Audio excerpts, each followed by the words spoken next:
तुला राशि वाले बंधुओं, स्वागत है आप सभी का हृदय से अभिनंदन है तुला राशि भिंड यूट्यूब चैनल में। तो तुला राशि वालों, जरा ध्यान से सुनिए। इस पूरे मार्च के महीने में यह एक इंसान ऐसा है जो आपका सच्चा साथ देगा। जी हाँ, अब ये कैसे और क्यों होगा, इसे ध्यान से समझो।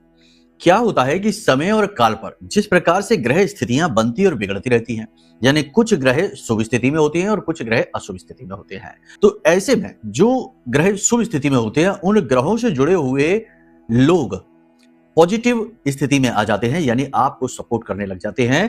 कह सकते हैं कि उनकी ऊर्जाएं, उनके वाइब्रेशंस आपके साथ मैच होने शुरू हो जाते हैं। इसीलिए समय समय पर हम इस प्रकार का कार्यक्रम भी बनाते रहते हैं, जो कि आपको इस बात का संकेत देता है कि आप किस पर भरोसा करें और किस पर ना करें। तो इस कार्यक्रम में भी हम आपको इसी विषय पर चर्चा करने जा रहे हैं, ज्ञान देने जा रहे हैं, क्योंकि यह बहुत ही महत्वपूर्ण महीना है। इस महीने में परिवर्तन की शुरुआत होगी, कुछ बड़ा, कुछ अद्भुत आप करने जा रहे हैं। यह महीना आपके जीवन में एक मील का पत्थर साबित होने जा रहा है। कैसे होगा, क्या होगा, ध्यान से समझिए। बहुत सारे प्रश्न आपके मन में उठेंगे जब इस प्रकार की बातें आप सुनेंगे। तो पहले तो हम आपको यह बता दें कि वो कौन सा इंसान है जो आपको बहुत सपोर्ट करने वाला है, आपकी पूरी मदद करने वाला है। इस पूरे मार्च के महीने में वह आपके साथ रहेगा, बड़ी मदद बनकर वह आपके लिए उभर कर आएगा। इसके विषय में आपको हम बताएंगे। इसी के साथ साथ हम आपको बताएंगे 5 बड़ी भविष्यवाणियों के विषय में, जो आपको गाइड करेंगे कि इस मार्च के महीने में शुरुआती समय पक्ष में आपको किस प्रकार से निर्णय लेने हैं, किस प्रकार से चीजों के विषय में सोचना है, कहां से रुकना है, कहां शुरू करना है, कहां बचना है, किस से बचना है। सारी बातें आपको हम बताएंगे, ग्रहों पर आधारित चीजें बताएंगे, बेहद महत्वपूर्ण है। इन्हें जान लीजिए, ये आपके लिए रोड मैप का काम करेंगे। 70 से 80% तो एक्यूरेट रहेंगी, लेकिन हो सकता है कि कुछ चीजें एक्यूरेट ना रहें, इधर उधर हो जाए, तो वो किसी अन्य भाई बंधु के लिए है, आप इसे मानकर चलिए। क्योंकि एक ही राशि के बहुत लोग होते हैं, सबके अपने कर्म प्रारब्ध, देवी देवताओं की कृपा आशीर्वाद अलग अलग रहते हैं, तो उनके अनुसार चीजें बदल भी सकती है। लेकिन जो ग्रह आधारित चीजें हैं वो तो एक जैसी ही लगभग होती हैं। तो इस चीज का आप ध्यान दीजिए। तो भविष्यवाणियां आपके लिए रोड मैप का काम करेंगी। इसी के साथ साथ इस पूरे मार्च के महीने को सफल बनाने के लिए कुछ ऐसे उपाय। देखो, क्या होता है कि जब पूजा पाठ तो सभी करते हैं, आप भी कर रहे हैं, पूजा पाठ सभी लोग करते हैं, लेकिन पूजा पाठ में ही कुछ ऐसे छोटे छोटे सूत्र, छोटे छोटे रहस्य जो होते हैं ना, उनके बारे में लोग नहीं जानते हैं। तो जो जान जाते हैं, उन्हें उस पूजा पाठ का अद्भुत फल मिलना शुरू हो जाता है। और आप देखेंगे कि कुछ लोग ऐसे होते हैं जो मंदिर जाना शुरू करते हैं और कुछ दिन में ही उनका भाग्य परिवर्तित हो जाता है। मतलब कि पैदल मंदिर जाना शुरू कर रहे हैं और कुछ ही समय में, यानी कि कुछ महीनों में या कुछ वर्षों में ही उनकी स्थिति ऐसी हो जाती है कि वो लाखों करोड़ों में खेलने लगे हैं और सारे सुख उनके पास हैं और बड़ी बड़ी गाड़ियों से घूमने लगे हैं, मंदिर भी जाने लगे हैं।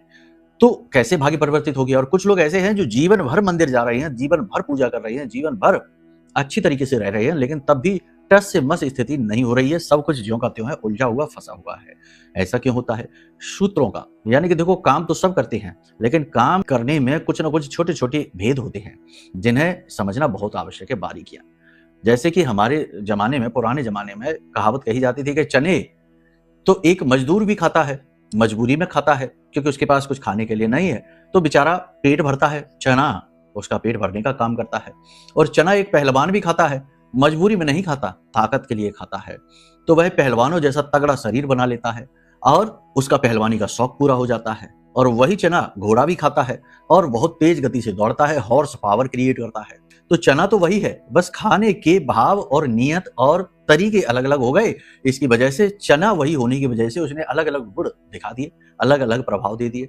इसी प्रकार पूजा पाठ में भी कुछ ना कुछ छोटे छोटे से त्रुटियां होती हैं, उन्हें दूर करनी चाहिए, और छोटी छोटी चीजें हैं उन्हें शामिल करनी चाहिए। तो वही पूजा अलग तरीके से फलित होनी शुरू हो जाती है, सौभाग्य की निर्माता बन जाती है। ठीक है, तो इसके विषय में भी आपको हम बताएंगे। साथ ही साथ एक उपाय ऐसा कि जो श्री का आशीर्वाद तो दिलाएगा ही, साथ ही साथ जिन लोगों का घर नहीं बन पा रहा, देखो, हर इंसान का सपना होता है रोटी, कपड़ा और मकान। अब रोटी तो मिल जाती है आसानी से, क्योंकि अब इतनी तो सबकी ही क्षमताएं हो जाती हैं। कपड़ा भी, ये तो पुराने जमाने की कहावत हो गई कि जब बड़ी मुश्किलों में जीवन कटा करता था, खेती बाड़ी पर आधारित रहते थे लोग, तब ये थी। लेकिन मकान आज की डेट में भी लोगों के लिए बहुत कठिन है, हर व्यक्ति के पास नहीं है, और हर व्यक्ति का ये सपना है कि उसका अपना घर हो। तो ये उपाय हम आपको बता रहे हैं 6 महीने के अंदर अंदर। अब ये ना कहना कि अरे इतना टाइम, 6 महीने का समय नहीं, 6 महीने का समय भी कम ही समय है, लोगों का जीवन गुजर रहा है और मकान तो छोड़ो, 2 कमरों से बाहर नहीं निकल पा रहे, किराए पर रह रहे हैं। ठीक है, तो लॉजिक की बात करिए, तर्क की बात करिए, कुतर्क की बातें नहीं करेंगे हम। 6 महीने के अंदर अंदर आपको शुभ समाचार प्राप्त हो जाएंगे, मकान बनने की शुरुआत हो जाएगी, वातावरण बन जाएगा, ठीक है। और दूसरा कि अगर आपने मकान बना रखा है और आपके ऊपर कर्जा है, प्रॉपर्टी पर कर्जा है, मकान पर कर्जा है, लोन है, चुका नहीं पा रहे हैं, बड़ी परेशानियों में समय बीत रहा है, तो वह लोन भी चुकने के रास्ते खुल जाएंगे। लोन चुकेगा कि नहीं चुकेगा तुरंत 6 महीने में, ये नहीं हम कहते। हम ये नहीं कहते कि नहीं तो आप कहें तो हमारे ऊपर तो 1 करोड़ का लोन है, मकान के ऊपर, प्रॉपर्टी के ऊपर, 6 महीने में चुका ही नहीं।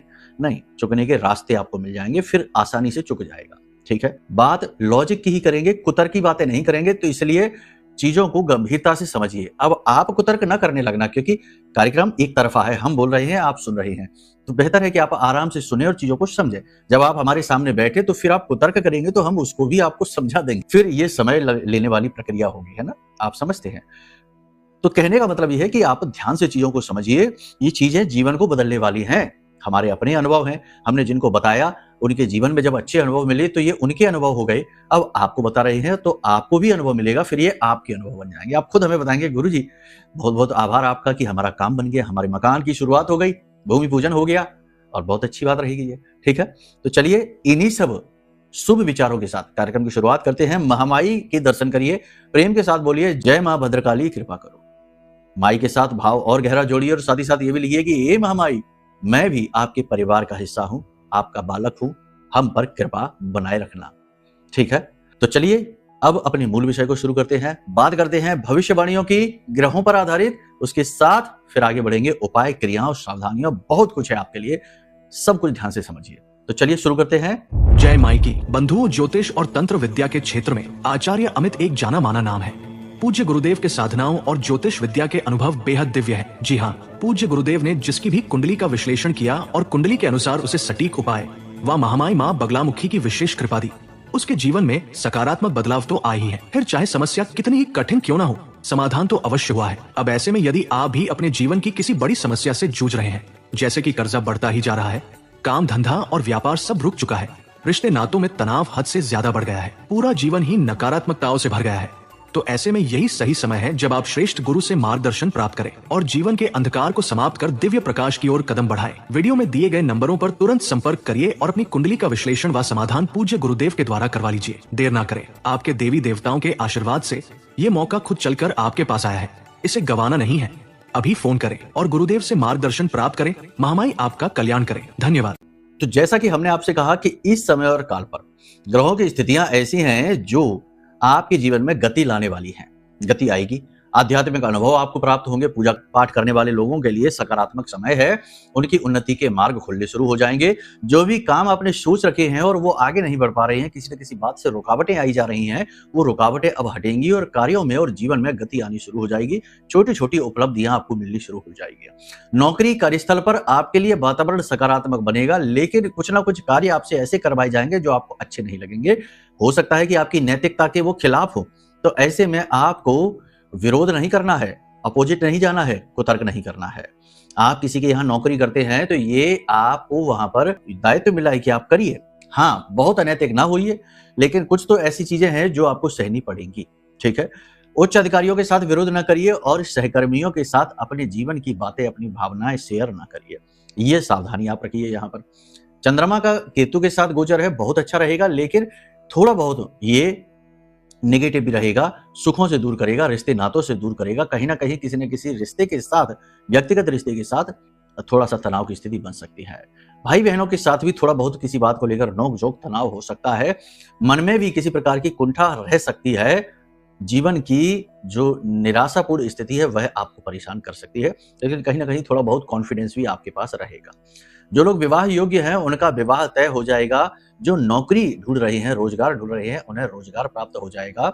चिंता की कोई बात नहीं है, लेकिन अपने कर्म, अपनी मेहनत से पीछे हटने की जरूरत नहीं है। कर्म करते रहना, मेहनत करते रहना। कर्म प्रधान विश्व करे राखा, जो जस करे सो तस फल चाखा। कर्म करते रहना, हाथ पर हाथ धरे ना बैठना। जो बीमार चल रहे हैं लंबे समय से, उन्हें बीमारी में सुधार होना शुरू हो जाएगा, पॉजिटिव परिणाम आने शुरू हो जाएंगे। साथ ही साथ जीवन की नई ऊर्जा का अनुभव करेंगे, ताकत का अनुभव करेंगे, पॉजिटिविटी का अनुभव करेंगे। ये बहुत अच्छी बात रहेगी। लंबी दूरी की यात्राएं करने से आपको बचना है इस समय भी, और रात्रि के समय वाहन आदि चलाने से भी आपको बचना है। व्यापार के नए निवेश आप कर सकते हो, कोई समस्या नहीं है, लेकिन निवेश करते समय थोड़ा सा अलर्ट रहना अब भी आवश्यक है। किसकी बातों में आकर और किसके साथ आप एग्रीमेंट कर रहे हैं, किस व्यक्ति के साथ पार्टनरशिप कर रहे हैं, इन सब बातों पर भी बड़ी गंभीरता के साथ आपको विचार विमर्श करना होगा, तब आगे बढ़ें। शेयर मार्केट में जो निवेश करते हैं वो प्रॉफिट कमाएंगे, अच्छा खासा व्यापार जिनका चल रहा है, बिजनेस है, दुकान है, उनको भी अच्छा फायदा होगा, कोई समस्या नहीं है, व्यापार में गति आएगी, पैसे का फ्लो बनना शुरू हो जाएगा, योजनाएं छोटी छोटी सफल होनी शुरू हो जाएंगे। जो टेक्निकल जॉब से जुड़े हुए लोग हैं उन्हें उन्नति प्राप्त होगी। साथ ही साथ इलेक्ट्रॉनिक्स का व्यापार करते हैं, जनरल स्टोर का व्यापार करते हैं, सजावटी सामान का व्यापार करते हैं, कपड़े आदि का व्यापार है, ब्यूटी पार्लर वगैरह है, इन लोगों की उन्नति होनी शुरू हो जाएगी। किसी गलत व्यक्ति के किए गए किसी कर्म, किसी कार्य की सजा आपको मिल सकती है। अपने आसपास जो गलत प्रवृत्ति के व्यक्ति हैं उन लोगों से दूरी बनाएं और उन लोगों की बातों में ना आए। वे लोग आपका चारित्र का हनन भी कर सकते हैं, साथ ही साथ आपके सम्मान को भी आंच आ सकती है। किसी भी व्यक्ति की इस समय और काल पर गारंटी ना लें, किसी भी व्यक्ति की जरूरत से ज्यादा मदद ना करें और किसी भी व्यक्ति को अपनी चीजें यूं ही प्रयोग के लिए उधार में ना दे दें। खास तौर से अपने वस्त्र, अपने जूते चप्पल, अपना इत्र और ब्यूटी का जुड़ा हुआ सामान किसी को भी ना दें, आभूषण वगैरह। आपके साथ किसी प्रकार का छल या चोरी भी हो सकती है, तो थोड़ा सा अपनी चीजों को संभाल कर रखिए। खास तौर से आभूषण और ज्वेलरी वगैरह जो होती है ना, उनकी चोरी हो सकती है, खो सकती है। इसी के साथ साथ आपको मोच आ सकती है, साथ ही साथ फिसल कर गिरने का भी डर है। छोटी मोटी दुर्घटना और घुटने और कमर में दर्द या चोट लगने की स्थिति भी बन सकती है। कर्जा लोन की समस्या आपको परेशान कर सकती है, लेकिन कहीं ना कहीं इसमें थोड़ी बहुत राहत भी आपको मिलेगी। कोई मददगार आपके साथ आ सकता है आपकी मदद करने के लिए। इस समय और काल पर जो लोग नौकरी कर रहे हैं वो ज्यों की त्यों स्थिति में रहें, नौकरी बदलने के विचार मन में आए तो इस समय पर एक्शन ना लें, सोचते रहें, ढूंढते रहें, लेकिन इस समय पर नौकरी बदलने का प्रयास ना करें, वरना प्रयास गलत ही साबित होगा। किसी भी प्रकार की चिंता ना करें, किसी भी प्रकार का मन में बोझ ना रखें। याद रखें कि जीवन में जो भी कुछ हासिल होता है, प्रयत्न और प्रयास करने के बाद भी यदि जीवन में कष्ट हासिल होता है, दुख हासिल होता है, तो वह नियति की देन है, ईश्वर की देन है, विधि का विधान है। जाहि विधि राखी राम ताहि विधि रहिए। तो ये ईश्वर की विधि है, जिस विधि से वो रखना चाहे रहिए।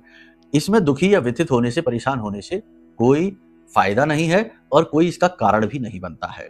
सबसे बड़ी बात यह है कि यदि कर्म आपने किया है तब भी आपको सुख नहीं मिल रहा, तो इसमें आपका तो कोई दोष है ही नहीं, क्योंकि आपने तो अपनी ड्यूटी पूरी कर ली। अब ऊपर वाला जो आपको नहीं दे रहा तो वह अपनी ड्यूटी कर रहा है, तो उसके कार्यों में भी सहयोग करना है आपको। देखो, ये आध्यात्मिक विचार है, इसे थोड़ा गहराई से विचार करें तो चीजें बड़ी अच्छी महसूस होने लगती हैं। विषम परिस्थिति में भी कॉन्फिडेंस, विश्वास, आत्मविश्वास बढ़ने लगता है। अब ऐसी स्थिति में आपको 3 चीजों पर ध्यान देना है। पहली चीज तो ये कि अपनी वाणी को आप नियंत्रित रखिए, क्योंकि बुध बकरी चल रहा है और अभी लंबे समय तक चलेगा, तो बकरी बुध आपकी वाणी अवश्य खराब कराएगा। पहली चीज तो ये कि आप जो कुछ भी लोगों से कहेंगे, अच्छी बात कहेंगे, उसका लोग गलत मतलब निकालेंगे, उल्टा सीधा मतलब निकालकर आप पर ही लांछन लगा देंगे, दोषारोपण हो जाएगा। तो अपनी वाणी पर आप नियंत्रण रखिए। जहां जरूरी है, जहां कोई मांगे वहां सलाह दीजिए, बिना मांगे किसी को भी सलाह नहीं देनी। पहली चीज तो ये। दूसरी चीज यहां पर यह है कि वाणी को असभ्य नहीं करना। कोई भड़का रहा है, क्रोध दिला रहा है, गुस्सा आ रहा है, नियंत्रित वातावरण बनाकर रखिए। जरूरत है तो रिएक्ट करिए, नहीं तो आगे बढ़ जाइए। उस परिस्थिति को छोड़ दीजिए, उस व्यक्ति से दूरी बना लीजिए जो आपको भड़काने का, उकसाने का कार्य करता है, क्योंकि आप असभ्य यहां बोलेंगे और कल आपका काम खराब हो जाएगा, बुध आपका काम बिगाड़ देगा। तो वाणी पर नियंत्रण रखना बेहद आवश्यक है। और इसी के साथ साथ अपने लिए, खुद के लिए भी नेगेटिव नहीं बोलना है। बहुत से लोग ऐसे हैं जो खुद को ही कोसते रहते हैं, खुद की ही किस्मत को, खुद के भाग्य को, खुद के जीवन को, खुद के शरीर को कोसते रहते हैं कि कैसा शरीर दिया भगवान आपने हमको, कैसा जीवन दिया भगवान आपने हमको। ऐसे नहीं करना है, खुद को नहीं कोसना है। वाणी हमेशा विनम्र होनी चाहिए और वाणी में हमेशा धैर्य झलकना चाहिए, आभार झलकना चाहिए, क्योंकि जो भी कुछ है आपके पास वो सब कुछ आपको दिया गया है। आपका शरीर, आपका वातावरण, जैसा भी है, जो भी कुछ है वो आपको दिया गया है। आपने खरीदा नहीं है कहीं से, आपने इसकी कोई कीमत नहीं चुकाई है। यानी जो मुफ्त में मिली हुई चीज है उसका आभार तो होना ही चाहिए। हाँ, ये बात अलग है कि आज के इस भौतिकवादी युग में लालसाएं इतनी ज्यादा बढ़ जाती हैं कि हर चीज कम ही लगती है, तो इसलिए इंसान व्यथित होने लगता है, दुखी होने लगता है, तमाम तरीके की नकारात्मक बातें करने लगता है और कोसने लगता है। अंत समय में सब चीजें खुलकर सामने आ जाती हैं तो फिर अपनी ही बातों पर इंसान को पछतावा होता है। इसलिए अंत समय पर आपने देखा लोगों के आंसू बहते हैं, वो इसीलिए है, पछतावे के आंसू होते हैं वो, क्योंकि जो कुछ भी जीवन में किया वो सब पानी में चला गया, किसी काम का ना रहा, जीवन ही बेकार हो गया। तो आभारमय जीवन हमेशा उच्च स्तरीय जीवन होता है। ठीक है। दूसरा कि अभिमान नहीं करना है किसी भी चीज का। आपके पास जो भी कुछ है उसका भूल कर भी अपमान ना करें। पद प्रतिष्ठा है उसका अभिमान ना करें। पूजा पाठ अनुष्ठान करते हैं, उपलब्धियां हैं, उसका अभिमान ना करें। पैसा है, जो भी कुछ है, सुंदरता है, उसका अभिमान ना करें। हमने पिछले कार्यक्रम में भी कहा था कि अभिमान भी 3 तरीके के होते हैं और कुछ अभिमान ऐसे हैं जो पता ही नहीं लगता कि अभिमान है और अभिमान होते हैं। जैसे कि कोई व्यक्ति पूजा पाठ बहुत करता है, मंत्रोच्चारण बहुत करता है और बड़े ही गर्व के साथ, घमंड के साथ कहता है कि अरे हम तो बहुत बड़े भक्त हैं, हम तो इतने मंत्रोच्चारण करते हैं, हमारे जैसा कौन है, हमने तो बड़ा ये किया है, वो क्या। वो व्यक्ति को क्या है, सत अभिमान है, सात्विक अभिमान है, अभिमान है उसका, सात्विक सही लेकिन है तो अभिमान ही। ऐसे ही कोई व्यक्ति अपनी चीजों का, अपनी भौतिक सुख सुविधाओं का दिखावा करता है तो उसके पास राजसिक अभिमान है। और कोई व्यक्ति अपनी शक्ति का प्रदर्शन करता है, उस पर अभिमान करता है, दूसरों को कुचलने में, रौंदने में विश्वास रखता है, तो वो तामसिक अभिमान है। तो अभिमान कभी कभी ऐसे होते हैं जो दिखते ही नहीं है और होते हैं, और फिर उनकी वजह से हमारे जीवन में कष्ट आता है, दोष उत्पन्न हो जाता है। तो इसलिए खुद की खामियों को जानना भी हमारा दायित्व है और जानना है, और ये सबसे कठिन काम है, ठीक है ना। इसलिए तो कहा गया कि बुरा जो देखन मैं चला, बुरा ना मिलिया कोई, जो मन देखा अपना तो मुझसे बुरा ना कोई। तो जब आप खुद की कमियों को देखना शुरू करेंगे तो आपको पता लगेगा कि आपके अंदर तो बहुत सारी खामियां हैं। हम ये नहीं कह रहे कि आपके अंदर खामियां हैं तो अब आप क्या करें, आप उन खामियों को चुन चुन कर बाहर निकालिए। जब हमें पता चलता है कि यहाँ प्रॉब्लम है तो उस प्रॉब्लम को दूर करने के तरीके भी हम खोज लेते हैं और आप इस तरह से निर्मल, शुद्ध, पवित्र हो जाते हैं। यही तरीके हैं, गुरु तो आपको यही बताएंगे, ठीक है। तो सारी बात यहां तक आपने समझ ली है। अब ध्यान से सुनो, 3 चीजों का ख्याल रखिए, ये बेहद महत्वपूर्ण है। पहली चीज तो ये कि वाणी पर नियंत्रण रखिए। फिर से कहते हैं हम आपको, क्योंकि यहीं से दोष उत्पन्न होंगे, यहीं से चीजें खराब होनी शुरू हो जाएंगी। दूसरा कि अपने पैसे को संभाल कर रखिए, बचा कर रखिए। किसी भी नए व्यक्ति पर, अनजान व्यक्ति पर तुरंत भरोसा करके और किसी काम की शुरुआत न कर लीजिए, ठीक है ना। तीसरी चीज यह है कि अपनी स्वास्थ्य सेहत का तो रखिए ही ख्याल, अपने व्यवहार का भी ख्याल रखिए। आपका व्यवहार दुर्व्यवहार ना हो, आपका व्यवहार अनियंत्रित व्यवहार ना हो जाए, आपका व्यवहार भावावेश में आया हुआ व्यवहार ना हो जाए कि भावनाओं में बहकर कुछ कर डाला, अब उसकी कीमत चुका रहे हैं और इंसान अपना काम निकाल के आगे बढ़ गया और आप खड़े हैं और कीमत चुका रहे हैं। ऐसा ना करें, ठीक है। घर मकान यदि बनवाना चाहते हैं या किसी भी प्रकार की प्रॉपर्टी की खरीद बिक्री का व्यवसाय है तो वहां पे आपको लाभ मिलेंगे, उन्नति मिलेगी। बस लंबे चौड़े इन्वेस्टमेंट सोच समझ कर करें, ठीक है। सारी स्थिति यहां पर हमने आपको स्पष्ट तौर पर बता दी है। दाम्पत्य जीवन की बात यदि करें तो वहां पर सब कुछ ठीक रहेगा, लेकिन जीवन साथी की सेहत को लेकर थोड़ा सा आप चिंतित रहेंगे। हालांकि सेहत बहुत खराब नहीं, लेकिन तब भी आप थोड़े से चिंतित महसूस करेंगे। प्रेम तत्व की आपस में कमी भी आप महसूस करेंगे। प्रेमियों की बात करें तो वहां पर भी थोड़ा तनाव की स्थिति रह सकती है। किसी बात को लेकर खींच रहेगी, किसी बात को लेकर खींचतान से रहेगी, वह बात नहीं रहेगी जो होनी चाहिए, यानी कि प्रेम का भाव की कमी महसूस करेंगे। किसी प्रकार के तीर्थ स्थल पर आप जा सकते हैं, धार्मिक स्थल पर जा सकते हैं, भगवान के भजन सुनकर अपने मन को शुद्ध करने का प्रयास कर सकते हैं, संतों की वाणी सुन सकते हैं, जिससे आपको बड़ा शांति सुकून महसूस होगा। योग प्राणायाम भी आप करेंगे, ध्यान भी करेंगे, मेडिटेशन भी करेंगे और इससे भी आपको बड़ी सुख शांति का अनुभव होगा। कहने का मतलब यह है कि यह समय और काल अच्छा है। इस समय और काल पर आपको उन्नति प्राप्त होगी, बशर्ते कि नियंत्रण इसकी चाबी है, ठीक है। अब बात करते हैं उस व्यक्ति की, लेकिन एक चीज ध्यान से सुनो कि जो भी बातें हम आपको यहां बता रहे हैं वे बातें आपके ग्रह गोचरों पर आधारित हैं। अब ऐसे में यदि आपकी जन्मपत्री में कोई पाप ग्रह योग बना बैठा है तो हो सकता है कि आपके जीवन की स्थिति एकदम उलट हो। लाभ तो बिल्कुल भी ना हो, नुकसान ही नुकसान होता जा रहा है। यह लंबे समय से आप किसी प्रकार की परेशानी से जूझ रहे हैं और छुटकारा मिल ही नहीं रहा है, प्रयास निष्फल होते जा रहे हैं, या किसी ने धोखा दे दिया या कुछ और गलत हो गया आपके साथ। तो ये सारी चीजें तब होती है जब कुंडली में पाप ग्रह योग होते हैं। तो सरल उपाय है कि कुंडली का आकलन करा लो। कुंडली के सारे दोष पता लग जाएंगे और उसके सारे उपाय आपको हम दे देंगे। साथ ही साथ कुछ कुंडली में ऐसे शुभ ग्रह योग होते हैं जो सुप्त अवस्था में रहते हैं, वो कभी जीवन भर जागृत ही नहीं होते, तो उन्हें जागृत करने के उपाय भी आपको हम बता देंगे। साथ ही साथ आपको अपनी स्वयं की सुरक्षा के लिए ब्रह्मास्त्र विद्या मां बगलामुखी का यह महारक्षा कवच भी अवश्य मंगाना चाहिए। यह महाशक्तिशाली बालगा कवच है जो महाविद्या के, ब्रह्मास्त्र विद्या के सबसे शक्तिशाली मंत्र से जागृत है, अभिमंत्रित है। हमारी देवी, आराध्य देवी मां बगलामुखी के सिद्ध मंत्र से जागृत है। तो इस महारक्षा कवच में इतनी शक्ति है कि यह तुरंत आपके जीवन में चमत्कारी परिणाम ला सकता है। बहुत सारे लोगों के जीवन में बड़े ही अद्भुत अनुभव हुए हैं। बहुत लोगों के जीवन में शुभ अनुभव हुए हैं। जिनके विवाह नहीं हो रहे थे उनके विवाह हो गए, जिनके विवाह टूटने के कगार पर थे उनके विवाह फिर से जुड़ गए। पति पत्नी जो कि एक दूसरे की शकल भी नहीं देखना चाहते थे, वो प्रेम के साथ रहना शुरू कर दिए। मतलब जहां नकारात्मकता की वजह से जीवन दूषित हो गया था, वहां नकारात्मकता हट गई और जीवन सकारात्मक हो गया, क्योंकि ये तो देवी की कृपा है, देवी का आशीर्वाद है। और ये कोई ऐसा नहीं है कि कुछ दिन तक काम किया, ये तो जीवन भर की सुरक्षा है। तो इसे आप जरूर मंगाइए, ये आपके लिए निर्मित किया गया है। ठीक है, तो चलिए यहाँ तक सारी बात आपने समझी। अब बात करते हैं उस व्यक्ति की। तो देखो, आपके आसपास कोई व्यक्ति ऐसा है जिसकी राशि तुला है या जिसकी राशि वृषभ है। 2 मार्च से लेकर पूरे मार्च के महीने वह व्यक्ति आपका साथ देगा, आपकी रक्षा करेगा और आपका काम बनने में सपोर्ट करेगा। ठीक है, तो आप इस चीज को देख लीजिए, क्योंकि ये राशि के व्यक्ति आपके साथ अलाइन कर रहे हैं और आपके जीवन में बड़े ही शुभ लाभ देने वाले हैं। ठीक है, तो यहां तक सारी बात आपने समझ ली है। अब इन बातों को जीवन में उतारिए।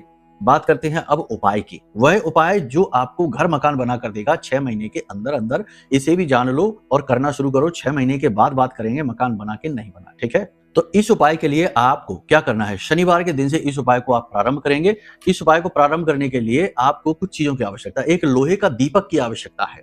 ठीक है, मकान शनि ही बनाकर देता है, याद रखना। तो लोहे के दीपक की आवश्यकता है।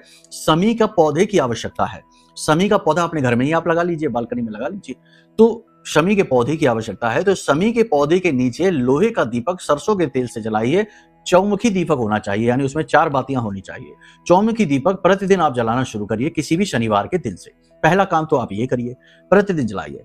दूसरा काम आप ये करिए कि आपके पुरखे पूर्वजों की जो जमीन है, जैसे खेत है, मकान है, खलियान है, कुछ भी है, वहां से थोड़ी सी मिट्टी आप लीजिए और उस मिट्टी को जिस मंदिर में आप रोज जाते हो, जहां आपकी आस्था लगी हो, विश्वास लगा हो, उस मंदिर में जो हवन वेदी है, उस हवन वेदी में उस मिट्टी का लेपन कर दीजिए गुप्त रूप से, चुपचाप। थोड़ा सा उसमें गंगा जल मिला लेना, थोड़ा सा उसमें इत्र मिला लेना और थोड़ा सा उसमें शहद भी मिला लेना। इतनी चीजों को मिलाकर और उसमें मिट्टी में और उसका लेपन वहां कर दीजिए। ठीक है, बताना किसी को नहीं है ये चीजें। इसी के साथ साथ गाय को कोशिश तो ये करिए कि प्रतिदिन, अगर प्रतिदिन नहीं कर सकते तो कम से कम शनिवार के शनिवार तो ऐसा करिए कि गाय को चावल खिलाइए जिसमें गुड़ मिला हो। ठीक है ना, चावल उबालते समय उसमें गुड़ डाल दीजिए। ऐसे चावल गाय को खिलाना शुरू करिए। इसी के साथ साथ अपने पुरखे पूर्वजों की ही जमीन से थोड़ी सी मिट्टी लीजिए और उसमें एक मकान का मॉडल बना लीजिए, रूप बना लीजिए मकान का। ऐसा ही छोटा सा, जैसे खिलौना होता है बच्चे बनाते हैं, ऐसा एक खिलौना जैसा बना लीजिए और उस खिलौने को आप गाय के गोबर से लेपन कर दीजिए। ठीक है ना, खिलौना मिट्टी के बनाया, उसके ऊपर गाय के गोबर से लेपन कर दिया और उसके बाद सुखाने के बाद उसे अपने पूजा घर में आप रख लीजिए और प्रतिदिन उस मकान में, बने हुए मकान में आप एक छोटा सा सरसों के तेल का दीपक जलाना शुरू कर दीजिए। इन क्रियाओं को आपने यदि करना शुरू कर दिया, कोई मंत्रोच्चारण नहीं है, कुछ भी नहीं है, बस ये छोटे छोटे से कर्म हैं, इन्हें गुप्त रूप से करना शुरू कर दीजिए। इन क्रियाओं को यदि आपने करना शुरू कर दिया तो आप देखेंगे कि कैसे ऊर्जाएं एकदम से परिवर्तित होनी शुरू हो जाएंगी, चीजें अनुकूल होनी शुरू हो जाएंगी, अपने आप वातावरण निर्मित होने शुरू हो जाएंगे और मकान बन जाएगा।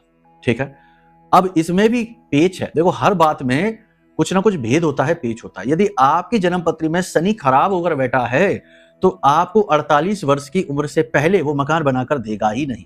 और अगर आपने जबरदस्ती बना लिया तो पिता के लिए बहुत खतरा है। पिता का स्वास्थ्य सेहत बुरी तरीके से खराब हो जाएगा, पिता का सुख नहीं मिलेगा। दूसरा, आपकी स्वास्थ्य सेहत खराब हो जाएगा, आपका बुढ़ापा बिगाड़ देगा। तीसरा, आपको अचानक से लॉसेस दे देगा, धन का नुकसान बहुत बड़ा दे देगा और भी बहुत सारी समस्याएं दे देगा, क्योंकि शनि उस समय पर बहुत क्रोधित हो जाता है।